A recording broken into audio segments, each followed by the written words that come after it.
30dan oshib uylangan Shahriyor haqida 3 ta fakt. Shahriyor Algonov 1989-yilning 15-aprelida Samarqand shahrida tug'ilib, turli millat va illat vakillari yashaydigan mahallada ulg'aygan.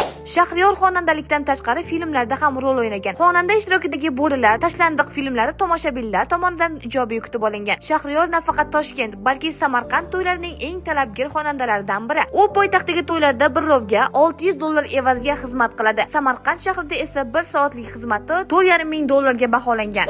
Asl kasbi aktyorlik bo'lgan. Seni ko'rdim, isming yuragimda, do'stimsan, uzilgan aloqa kabi qo'shiqlari bilan mashhur bo'lgan. Shahriyor 34 yoshida bo'ydoqlik bilan xayrlashdi. U 2023-yilning 11-iyul kuni Nurangiz ismli qizga uylandi. Shahriyor va Nurangizning nikoh kechasi Samarqand shahridagi restoranlardan birida o'tkazildi. To'yga o'zbek shou biznesining ko'plab taniqli vakillari tashrif buyurgan. Shahriyorga havas qilganlar videoga like bosib, barcha yaqinlaringizga yuborib qo'yishni unutmang. Shu kabi shou biznes yangiliklaridan xabardor bo'lish uchun Toshkentliklar 24 kanaliga obuna bo'ling.